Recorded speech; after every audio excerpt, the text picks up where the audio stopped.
안녕하십니까. 뉴스데스크 강원입니다. 강원도 교육청은 올해 내일이 더 기대되는 교육으로 사람을 모으고 배움을 채우고 지역을 지키겠다는 신년 목표를 내놨습니다. 학생과 학부모, 지역사회 모두에게 신뢰받는 공교육을 위한 다양한 추진 과제가 제시됐습니다. 박은지 기자가 정리했습니다.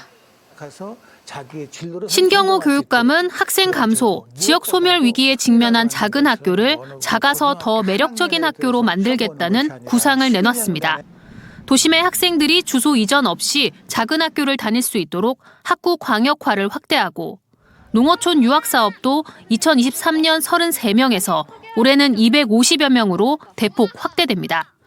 직업계고는 첨단 산업 중심 재구조화, 강원 마이스터고 확대를 추진해 전국 단위 학생 유치도 나섭니다. 공부를 위해서 강원도를 떠나지 않고 오히려 공부를 위해서 강원도를 찾아오는 그런 강원 교육을 만들어 가려고 합니다. 신뢰받는 공교육을 위해서는 스스로 공부하는 학교 문화 만들기, 이른바 스공학이 계속 추진됩니다. 학력 격차가 벌어지기 쉬운 초등학교 3학년, 중학교 1학년은 책임 교육 학년으로 지원하고 초3부터 고3까지 10년간 자기주도 학습이 이어지도록 하겠다는 구상입니다. 수능에서 일부 학력 향상이 보이고 있다는 자신감도 보였습니다. 수학 과목에서 1사 등급이 많이 상승됐다는 것, 이거 참 고무적인 얘기고요. 또 하나는 이제 우리가 이제 그 지역 인재 선 전형이 있거든요. 거기에 그 수능의 최저 등급을 맞춰야만 들어가거든요. 그것이 올해 효과를 봐서 의과 개혁에도 우리 아이들이 많이 진학을 했습니다. 교육과 지역의 상생 협력을 위해 강원특별법 교육특례에 지역의 요구가 반영되도록 하고 지역에서 배우고 지역에 정주하는 인재 양성에 나섭니다. 늘봄 학교 확대, 진로 지원금 지급 등 돌봄과 교육비 부담을 덜어주는 정책도 추진됩니다. 늘봄 학교가 이제 올해부터는 초등학교 2학년까지 하고 있고요. 또 굉장히 그 학부모들로부터도 그 긍정적인 평가가 많이 나오고 있습니다. 네. 저희는 올해부터 특히 고등학교 1학년 학생들한테 학생 진로 활동 지원금을 바우처로 지급할 예정입니다. 한편 신경호 교육감은 불법 선거운동, 뇌물수수 혐의 등에 대한 재판이 지연되고 있는데 사과하고 교육 정책은 흔들림 없이 추진할 것이라고 덧붙였습니다. MBC 뉴스 박은지입니다. 올해 60회를 맞는 강원도민 체전이 삼척에서 열립니다. 대회가 5달 앞으로 다가오면서 경기장 시설 확보 등 준비하는 손길이 빨라지고 있습니다. 조규환 기자입니다. 삼척 종합운동장에서 육상 트랙을 교체하는 작업이 한창입니다. 운동장 둘레에 묻힌 배수로도 모두 파헤쳐 깨끗하게 정리하고 있습니다. 올해 5월 30일부터 6월 3일까지 닷새간 열리는 제60회 강원도민체전에 대비해 삼척시가 주 경기장을 보수하는 겁니다. 삼척에서 도민체전이 열리는 건 지난 2007년 이후 18년 만입니다. 이번 대회에선 지난해 양양 때보다 족구와 합기도 두 종목이 늘어 모두 43개 종목에 12,000여 명의 선수단이 참가합니다. 삼척시는 1년 전부터 도민체전 준비단을 꾸려 경기장 시설을 대폭 단장하는 등 차질 없이 대회를 준비하고 있습니다. 삼척 종합운동장 육상 트랙 교체 공사 외 한 8건을 지금 현재 추진하고 있고요. 체육대회가 열리기 전인 4월 말을 공사 준공 목표로 지금 최선을 다하고 있습니다. 예년처럼 수영과 조정을 포함한 12개 종목은 춘천과 강릉, 동해, 행성, 양양 등 5개 시군에서 분산 개최됩니다. 올해 도민체전은 수소도시 삼척에서 함께 뛰자 강원 도민을 구호로 정했는데 대회 상징물과 마스코트는 곧 확정될 예정입니다. 개폐회식 행사를 진행할 업체도 이미 정해 손님 맞이에 심혈을 기울이고 있습니다. 지역 경기 활성화와 안전한 체전이 될 수 있는 데 중점을 두고 추진을 하고 있습니다. 무엇보다도 체전 기간 중에 선수들만의 축제가 아닌 시민과 관광객들에게 볼거리, 즐길거리를 제공할 수 있는 한편 올해로 18회째를 맞는 강원도 장애인 생활체전은 전국대회 개최로 인해 도민체전보다 열흘가량 빠른 5월 19일부터 21일까지 사흘간 열립니다. MBC 뉴스 조규환입니다. 겨울 대표 축제인 평창 송어축제가 오늘 개막했습니다. 앞서 얼음 두께 문제로 축제를 한 차례 연기했던 주최 측은 더 이상 축제를 미루기 어려워 일단 축제를 열었는데 국가적 상황을 고려해 최대한 조용하고 안전하게 축제를 치르겠다는 계획입니다. 유주성 기자입니다. 넓게 펼쳐진 빙판 위에 사람들이 3-3-5 자리를 잡았습니다. 선자세로는 뭔가 부족했는지 아예 눕거나 무릎을 꿇고 앉아서 송어를 낚으려는 사람도 있습니다. 이렇게 송어를 기다리다 보면 어른아이 할 것 없이 어렵지 않게 손맛을 볼 수 있습니다. 제16회 평창 송어축제가 차분한 분위기 속에서 개막했습니다. 예년처럼 왁자지껄한 분위기는 아니지만 그래도 적지 않은 사람들이 축제장을 찾았습니다. 최근 국가적 아픔이 있었던 만큼 개막식은 간소화됐고 각종 행사는 취소됐습니다. 늘 행사장을 메우던 노랫소리도 이번엔 자제하기로 했습니다. 주최 측은 축제 분위기를 내는 것보다 혹시 모를 안전사고를 예방하는 데 주력하고 있습니다. 충분한 얼음 두께를 확보하기 위해 축제를 일주일이나 늦춰가면서 두께 28cm의 빙판을 만들었고 구멍도 일정한 거리를 두고 체계적으로 뚫었습니다. 얼음을 만들 때는 그물망을 설치해 만에 하나 얼음이 깨져도 틈이 벌어지지 않게 했고 사람들이 빠져도 그물에 걸리도록 설계했습니다. 개막 전에는 지자체와 소방, 경찰, 가스안전공사, 전기안전공사 등과 함께 합동 점검을 실시하기도 했습니다. 모든 것을 지금 생략을 하고 간략하게 다 진행을 하고 있습니다.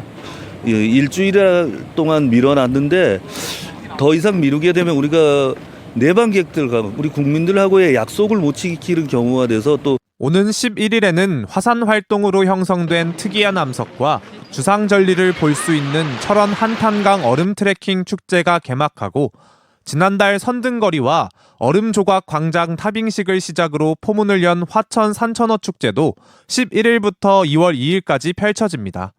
강이 얼지 않아 2주 연기된 홍천강 꽁꽁 축제는 오는 18일 막을 올리고 눈의 고장 대관령에서도 24일부터 대형 눈 터널과 얼음 조각이 가득한 대관령 눈꽃 축제가 펼쳐집니다. MBC 뉴스 유주성입니다. 심규원 동해시장의 구속 기소에 이어 김진아 양양 군수가 구속되면서 당분간 권한대행과 직무대리가 각각 시정과 군정을 책임지게 됩니다. 동해시의 경우 심 시장이 기소됨에 따라 구속 후 직무대리 역할을 해왔던 문영준 동해부시장이 권한대행을 맡게 돼 당분간 시정을 맡게 됐습니다. 또 양양군수 구속으로 지난 1일자로 새로 부임한 탁동수 양양부군수가 직무대리로 군정을 이끌게 됐습니다. 김 군수에 대한 기소 여부는 구속 기간이 만료되긴 전인 이달 중에 결정될 예정입니다. 부정청탁과 뇌물수수, 강제추행 등의 혐의를 받는 김진아 양양군수가 어제 구속된 가운데 더불어민주당 강원도당이 김 군수의 사퇴를 촉구하는 성명을 발표했습니다. 더불어민주당 강원도당은 현직 단체장 구속이라는 초유의 사태로 양양군을 혼란으로 몰아넣은 김 군수는 이미 군수로서 자격과 행정 능력을 상실했다며 김 군수의 사퇴를 촉구했습니다. 또 희망으로 가득 차야 할 새해에 현직 군수 구속으로 양양군의 현안 사업은 발목 잡히고 군정 공백은 피할 수 없는 일이 됐다고 꼬집었습니다. 강릉 시네마테크가 정동진 독립영화제와 강릉 독립예술극장 신영에 2025년도 예산 1억 3천만 원을 강릉시가 일방적으로 삭감했다며 이를 복원해 줄 것을 요청하는 성명을 발표했습니다. 지난해 정동진 독립영화제에 역대 가장 많은 14,500여 명의 관객이 찾았고 강릉 독립예술극장 신영의 관객 역시 1년 전에 비해 29% 늘어 주목할 만한 성과를 냈는데 예산 삭감 이유를 이해할 수 없다고 밝혔습니다. 또 강릉국제영화제 폐지와 영상미디어센터 폐관에 이어 영화와 영상 지원을 계속 삭감하고 있어 강릉시의 문화예술 산업 발전에 대한 의지에 대해서도 의문을 품었습니다. 2023년에도 예산이 전액 삭감돼 폐관 위기를 맞았던 강릉 독립예술극장 신영은 결국 추가 경정 예산에서 전액 복원돼 운영을 이어갔습니다. 속초 고성 양양에는 3주째, 강릉 동해 삼척에는 2주째 건조특보가 발효 중인 가운데 강원 동해안의 산불 위험 등급이 높음으로 상향됐습니다. 산림과학원 산불 예측 분석센터는 강원과 경상 동해안 지역에 이달 산불 발생 위험이 높은 것으로 나타났다며 각별한 주의를 당부했습니다. 강원과 경북 지역은 누적 강수량이 평년 대비 18.5%, 14%로 큰 폭으로 감소했고, 특히 강원 동해안 지역은 앞으로 열흘간 비 또는 눈 예보가 없어 산불 위험이 더욱 높아질 것으로 예상됩니다. 오늘 낮 2시 10분쯤 고성군 거지인읍 어촌계 센터 창고에서 불이 나 소방당국이 진화 작업을 벌였습니다. 이보다 앞선 낮 12시 10분쯤에는 양양군 양양읍의 한 공장 연통에서 불티가 튀며 인근 야산으로 불이 옮겨붙어 임야 등을 태우고 30여 분 만에 진화됐습니다. 오늘 새벽 2시 10분쯤 60대 남성이 강릉시 금악동의 한 금은방 유리를 깨고 3,322만 원 상당의 귀금속을 훔쳐 달아나다 20분 정도 뒤 경찰이 검거해 범행 동기 등을 조사하고 있습니다. 어제 오후 6시쯤에는 정선군 북평면 42번 국도 나전교에서 승용차와 승합차가 충돌해 승용차 운전자가 심정지 상태로 병원으로 옮겨졌지만 숨졌고 승합차에 타고 있던 2명도 부상을 입었습니다. 운전자는 모두 음주 정황은 없어 경찰이 정확한 사고 원인을 조사 중입니다. 한편 오늘 오후 1시 10분쯤 설악산 인제군 북면 수렴동 계곡 인근 상공에서 30대 산림청 소속 공중진화대원이 로프를 이용해 헬기에 올라가다 안전장치가 풀리며 25m 아래로 추락해 복합골절 등 중상을 입었습니다. 강원도가 올해 강릉과 원주, 양구에 3개의 산업단지 지정 계획을 고시했습니다.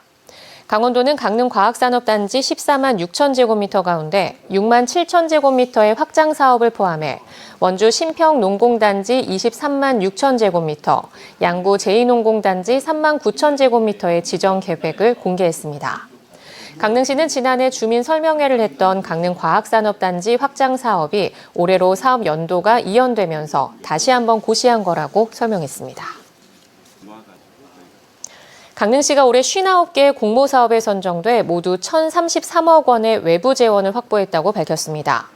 선정된 주요 사업은 하수도 정비 중점관리지역 선정 663억 원, 교육발전 특구 시범지역 지정 71억 원, 해상풍력 적합입지 발굴 사업 70억 원, 주문진읍 일반 농산어촌 개발 60억 원, 공공건축물 그린 리모델링 사업 27억 원 등입니다. 강릉시는 이들 사업에 모두 267억 원의 시비를 매칭해 차질 없이 추진될 수 있도록 노력하겠다고 말했습니다. 태백 지역의 공공야간 약국 운영이 일시 중단된 가운데 오는 13일 운영이 재개될 전망입니다. 태백시 보건소에 따르면 지난해 말 공공야간 약국에 대한 지원 사업이 끝나 올해 대상 약국 선정 절차를 다시 받고 있습니다. 공공야간 약국은 12일까지 운영하지 않고 13일부터 다시 운영할 예정이며 자세한 사항은 태백시 보건소에서 안내합니다. 강원 뉴스 마칩니다. 시청해주신 여러분 고맙습니다.